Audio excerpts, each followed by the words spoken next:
네, 자 우리 강경래 기자와 함께하는 또 산업 현장 탐방 시간입니다. 자, 아까 예고에 잠깐 나왔는데 예. 셋톱박스 업체들 저도 언뜻 알기로도 유럽 수출 비중이 상당히 많다.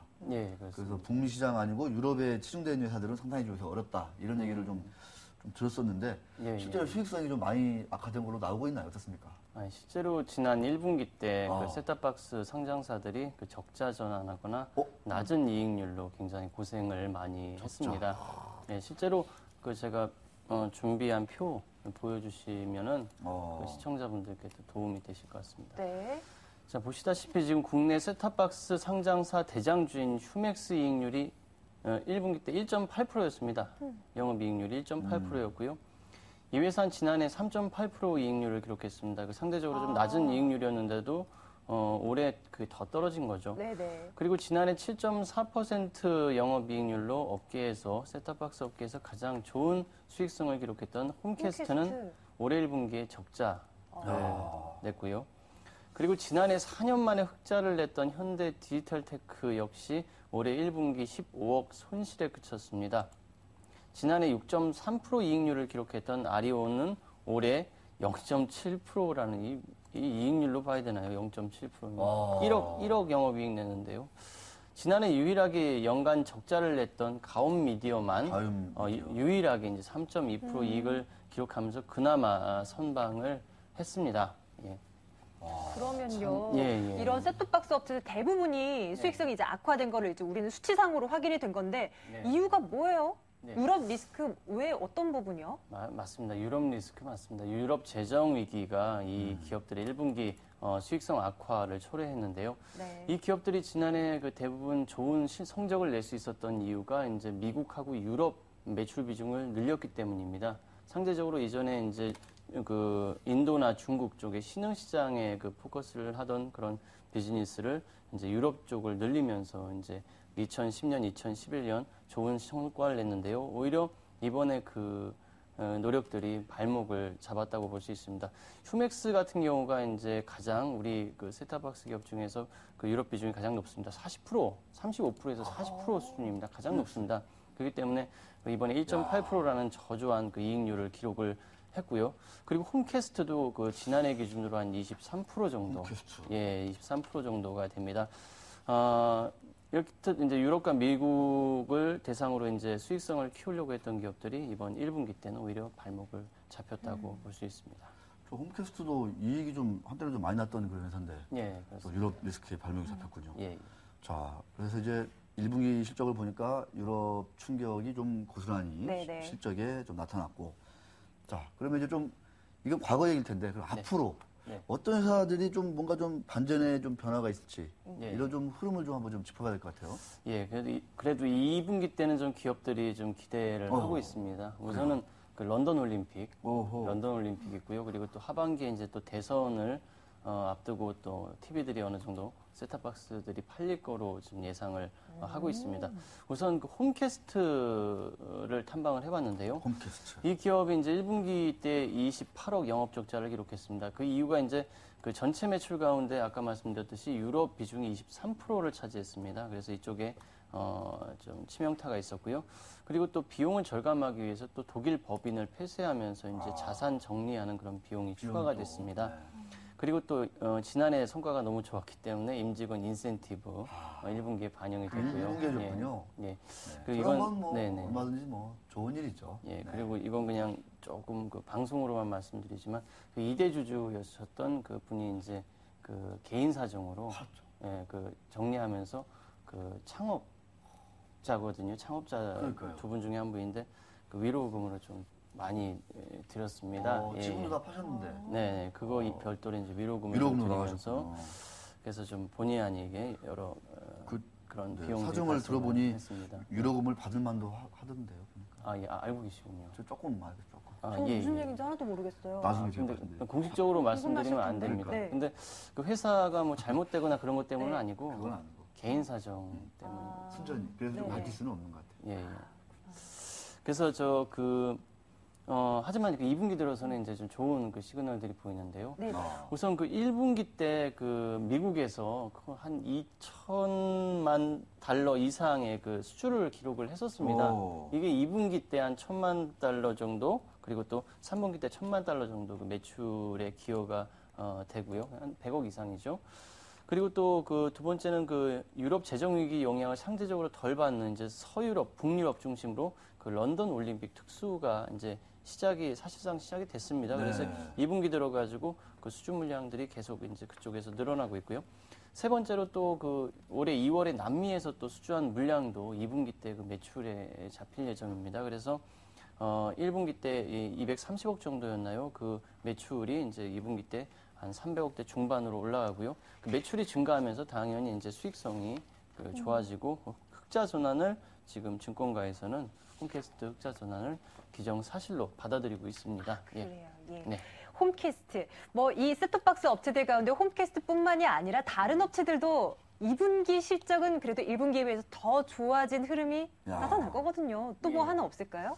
한 군데 더 있습니다. 제가 일단 여기도 탐방을 했었는데 현대 디지털 테크입니다. 네. 아까 마이너스 기록했었던 곳이죠? 예, 그렇습니다. 여기가 적자를 여기도 이제 홈캐스트하고 현대 디지털 테크가 나란히 1분기 때 적자 봤던 회사들인데 현대 디지털 테크도 이제 2분기 때 흑자 전환이 유력시 되고 있습니다. 이 회사가 이제 그 유럽 매출 비중이 이제 2010년에 4.6%였는데 지난해 이를 14.5%로 늘리면서 4년 만에 흑자 전환을 성공했던 회사입니다. 근데 올해 1분기는 오히려 이게 화근이 돼가지고 그 다시 또 적자로 돌아섰는데요. 하지만 현대 디지털 테크 역시 홈캐스트와 마찬가지로 런던 올림픽 특수 그리고 또 하반기 대선 특수 등을 이유로 이제 2분기부터 지금 셋톱박스 수주 물량이 계속 늘어나고 있는 그런 상황이고요. 그래서 현대 디지털 테크 2분기 실적을 직접적으로 말씀드리면 이 공시에 걸리기 때문에 좀 빗대서 말씀드리면 지난해하고 좀 비슷한 양상이 될 것으로 예상이 됩니다. 이 회사 지난해 1분기 때 이제 14억 손실을 기록했는데 2분기 때는 17억 이익을 내가지고 상반기 전체에 3억 흑자를 냈던 적이 있거든요. 근데 올해 양상이 비슷하게 갈 것으로 예상이 됩니다. 네, 그렇군요. 참 이런저런 회사들의 이야기들이 많습니다. 현대 디지털 테크 역시 흑자 전환에 무게가 실린다 이런 얘기입니다. 그 셋톱박스 말고도 또 현대 디지털 테크는 또 뭐 하는 게 있다고요? 예. 현대 디지털 테크가 이제 그 블랙박스 사업을 지난해 11월부터 론칭을 해가지고 지금 판매를 하고 있습니다. 예. 이거는 진짜 잘 차량용 되겠는데요? 블랙박스. 그래서 롯데홈쇼핑하고 CJ 오쇼핑 이 두 군데에서 현재 판매를 하고 있는데 이게 월 한 3억 이상의 매출을 꾸준히 내고 있고요. 월 연간으로 3억 이상? 예, 연간으로 이제 40억 가량의 매출을 기여를 하게 될 전망입니다. 이 전체 이 회사가 40억이면 적은 돈이겠지만 이 회사가 매출을 한 400억에서 500억 사이로 하는 회사이기 때문에 연간 400억 가량의 매출을 추가하게 되면 한 500억대 매출 올릴 수 있는 그런 구조가 되고요. 그리고 이것도 또 방송으로 말씀드리는데 이달 말에 그 이사회를 엽니다. 이 회사 이사회를 열어가지고 이사회. 구체적인 말씀 못 드리고 한 매출이 한 100억에서 200억 사이에 증가할 수 있는 그런 딜을 성사를 시킬 예정이에요. 그렇게 되면 매출 규모가 이제 600억대, 안정적으로 600억대로 올라서게 됩니다. 네. 구체적인 말씀을 전하진 못하지만 어쨌든 좋은 게 뭔가 나올 이달 말에 거다라는 뭔가 말씀이죠. 있다. 매출이 이제 그 100억대 중반의 매출을 꾸준히 올릴 수 있는 그런 사업이 생깁니다. 예. 우리나라 투자자분들은 그런 얘기 좋아해요. 어떤가요? 뭔가 말은 못하지만 이게 말은 할 수 없는데 참 좋은데 뭐 이런 거 있잖아요. 뭐라고 말은 할 수 없고. 더 솔깃하거든요. 네, 이런 거 참 좋아해요. 네. 우리 강길 기자가 방송을 합니다. 방송을 하요. 그 궁금한 것 중에 디지털 테크는 이제 뭔가 이달 말에 말로 할 수 없는 상당한 규모의 100억대의 수주라든가 규모 거래가 있다. 뭐 이런 얘기고. 아까 이거 지난번에 탐방 갔다 오셨으니까 홈캐스트 있잖아요. 그 이대주주분 빠지면서 뭐 자사주도 좀 있고 하는 것 같긴 한데 좀 일대주주 지분만 가지고는 조금 이렇게 적은 거 아니냐. 뭐 이런 얘기들이 많이 있었잖아요. 좀 어떻습니까? 좀 그거를 좀 어떤 식으로 조금 좀 보충을 한다 이런 얘기가 좀 있었는데 지금 이보선 대표 지분은 11% 정도밖에 예, 안 돼서 맞습니다. 좀 어떻습니까? 회사 측이. 제가 그 얘기를 들었는데요. 네. 얘기를 또 하셨군요. 그게 아니라 까먹었습니다. 근데 다음 이 시간에 나올 때 잠깐 다시 한번 제가 취재한 걸 다시 복습을 해야 할 것 같아요. 근데 그 지분 어떤 그 우호지분들이 이제 뭐 자사주 포함해가지고 꽤 있는 걸로 이렇게 알고 있거든요. 그래서 그거는 그 우려할 사항은 아니라는 얘기를 들었던 기억은 납니다. 어떤 구체적인 내용은 제 기억이 가물가물합니다. 자사주를 더 살 수도 있다 이런 얘기까지는 있었는데 지금 자사주가 좀 되거든요. 뭐 한 80만 정도 되는데 이거 가지고는 뭐 좀 자사주가 한 80만 주 정도 됩니다. 근데 이거 가지고는 좀 부족하고 이 뭐 최대주주 지분이 11%니까 좀 적긴 적잖아요.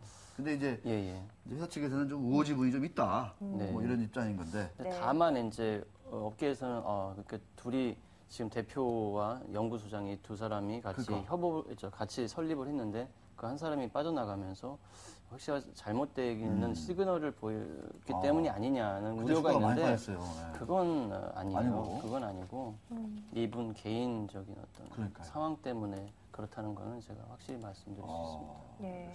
어쨌거나 두 종목 모두 최근 들어서 흐름이 안 좋은 거는 뭐 사실인 것 같아요. 많이 떨어졌어요. 하지만은 이제는 2분기 실적 개선을 토대로 해서 주가가 좀 올라갈 수 있기를 한번 기대해 보도록 하겠습니다. 홈캐스트, 현대디지털텍 두 종목 살펴봤어요. 네.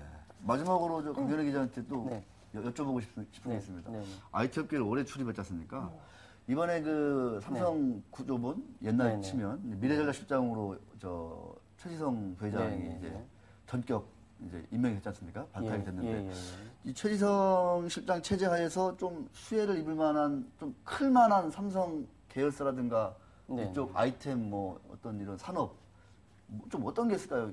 이분이 옛날에 TV도 하시고 많이 했지 않습니까? 좀 어떤 쪽으로 좀 많이 좀 키울지 이런 것들이 저는 궁금한데 잘 모르겠더라고요.